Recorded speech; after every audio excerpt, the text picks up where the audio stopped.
Jordan van tha o korpi nang sengkan kele a Jordan sang man chelo thega phan boche son se me aphan khamkhe a veji aphan arnam pharo ana phan hirju me nang hang tile kanglang o boche son se me aphan khamkhe a veji aphan arnam pharo ana phan hirju me nang hang tile kanglang arake aveloti ko para ahor lang ke do junjite nang wan pipo dumile bang non tipo rupa bang ipi nang jo nang thek dun lo ka potlo leke jo ja kong tipo oh dumile bang non tipo rupa bang ipi nang jo nang thek dun lo ka potlo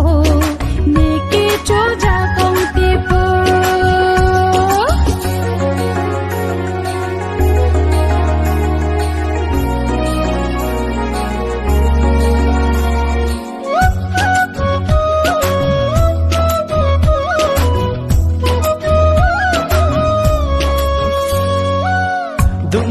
nang pe chet thana o kopi char nam nang chu kang joy la sang man lo apor lo na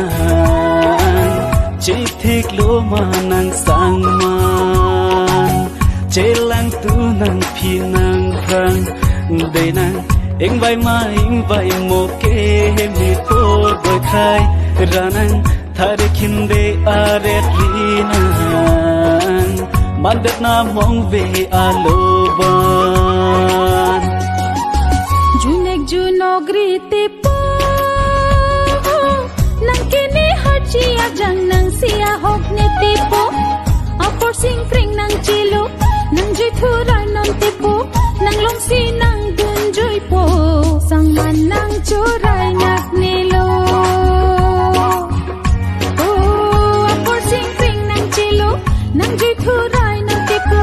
nang long si nang dun jui po sang man nang churai nak nilo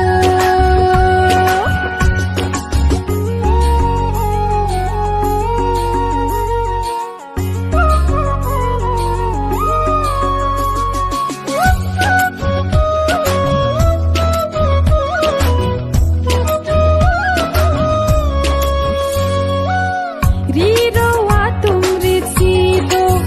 utipo dumili nang lo sirak no jing tum char I ong tipo chung phiri athaya velo kangri kang kang pen nang lori de tipo jing ki chi thani tum chi tom telipo son thoda por ke wang velo nang lo sirak no nang le et lo nang dung nang rai si do lo chi sik le nang chi sik non lo pong har chi ave ako ne nang pha nang pon de po am ki tum cheren long po kai ki nang ching hon op long po lo pong har chi ave ako ne nang pha nang pon de po am ki tum cheren long po o par pi nang pe ne de na na na na Utipo I love you o ka pi ni ing om ar u tha